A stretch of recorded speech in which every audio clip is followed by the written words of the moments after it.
My name's Joe Kopp. We're in San Maria, California, San Maria Speedway. I'm currently riding the Triumph Street Twin 900 that we've kind of converted to almost make it look like a street scrambler or something like that, but killer bike. I got started riding through my dad and my uncle. They were big off-road racers, flat track, motocross, hill climb. They did all that in their younger years while we were kids growing up. Went to the races every weekend when I was really young, not as a racer, but as a child, watched my dad. Not that I didn't have any other option, but to me, that was my life that I wanted to be. I wanted to be on a horse. My dad and uncle owned a bike shop called Kopp Cycle, early 70s.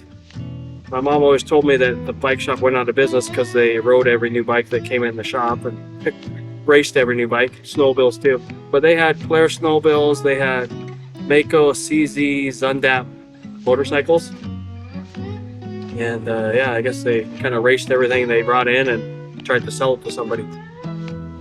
The fun thing about hooligan racing is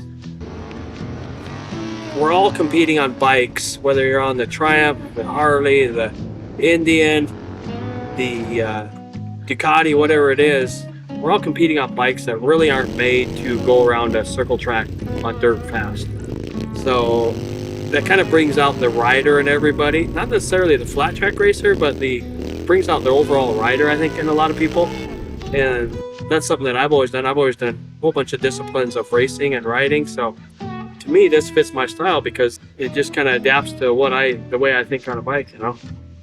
I think all the bikes are really comparable now. So the Triumph Street Twin is what I'm riding. Guys are on Ducati Scramblers, Harley Street 750s, Indian Scouts. All these bikes, we're just doing minute changes to them. Like I put 19-inch wheels on this bike, some handlebars, some pipes. They've kind of done the same things with each of theirs, and they're all pretty torquey, mid horsepower motors that put the power to the ground pretty good. It just depends on how detailed you want to go on bike setup, I guess. I like things to really fit and feel good. So like my handlebars are a certain bend, and just trying to make it comfortable for me so I can push the limits out on the racetrack and feel comfortable at the same time. I could look a little more hooliganish. Sometimes I put some ape hangers on or something, but I guarantee when I get sideways in the corner like that, it's going to be ugly, So what these guys are doing, this series has really stepped up the pace with competition, and guys are dialing these bikes in. It don't matter. I mean, I guarantee we could go just to pass on a other brand other than the Triumph, but the Triumph seems to be working quite good right now. Make the bike comfortable for you, whatever brand it is. I know you got to look the part sometimes and look cool with ape hangers or whatever you might have, but there's a few necessities that you got to have. I think you got to have your foot pegs in a decent spot, and your handlebars in a decent spot, and your kind of seat fuel tank ratio in just a comfortable position. After that, hey, put bells and whistles on, whatever you want to, but really it's about just making the controls and everything usable that you have, because a lot of these tracks we're riding on, they're kind of sketchy little tracks. There's just like today we had wet, dry, sun was beating down on it, dry, and it got out quicker than we thought. Hey, if you weren't comfortable on that bike, it was not going to be fun out there. But if you had your controls and everything where you kind of felt comfortable, then you could kind of push the limits a little bit more than the average guy, Gearing on a dirt track, I think is really important. So what you can do is not just straightaway speed, but how you enter a corner. Like when you enter a corner in fifth gear in a bike versus entering in first gear. Hey, fifth gear just wants to roll through like feels like you're in neutral. You have no control other than tapping that brake, which that's not really how you want to control with the brake, because it's kind of touch and go. First gear, it's almost too much. You're on compression and everything is going on the front end. So there's an in between. So whatever gear I'm running, like today I was running second gear. I felt like I was in second gear. I felt like I was almost in a fifth gear. I was too tall. It was rolling into the corner. I was like, everything I was trying to control and muscle a little bit, and I was like trying to get it smoothed out. So we added a little bit of teeth on the back just to slow second gear down a little bit. And it's not like I was hurting on straightaway speed or anything, but it was just the comfort level. I was trying to get that good where I could, you know, pick up the throttle earlier and be confident that the bike wasn't going to do something stupid underneath me. So I think it translates equal to street riding, you know, any type of riding.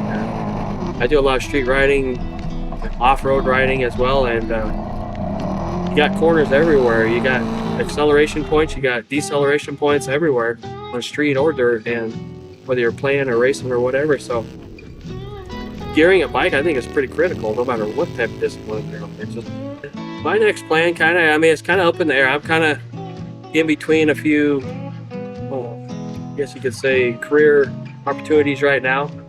I've raced my whole life. I want to stay in the motorcycle industry, so I'm looking into doing some indoor promoting for flat track kind of, but mainly for the motorcycle industry. I'm going after the flat track area because that's my background and I have the most knowledge there, I guess, but I'm in it for the industry. I've got a 12-year-old son that's heavy into racing, and I can see him doing it another probably 20 or 30 years of my life. So I'm going to be here for a while in the motorcycle industry, whether I'm racing out there on the track or not myself. So I'm trying to get into some promoting and trying to make the sport a little bit better and just not afraid to make changes. I really enjoy working with anybody. I don't care if you're young, old, professional, amateur. I love to see people enjoy motorcycle riding like I do. And it's not about just the racing, it's about, hey, if you want to attend my school, I'm not just teaching people that are racers. I teach a lot of just everyday Joe Blows that just want to go trail ride or street ride, you know. It's all about enjoying everything that you have there in a bike and, you know, using it to your advantage, kind of. You go out and buy a 150 horsepower bike, there's no fun in it unless you can feel that 150 horsepower, you know. Well, I want to feel that 150 horsepower with a little bit of control, knowing that I'm going to be home tomorrow in one piece, right? So I'm trying to help people with that side of motorcycling, just let them know that you can go buy that 150 horsepower motorcycle, or you can go buy that putt-putt bike and have just as much fun. It's all about enjoying what we have, what we've been given as opportunity on motorcycles in the United States. Bottom line is, I don't want to go back to a 9-to-5 job. Damn.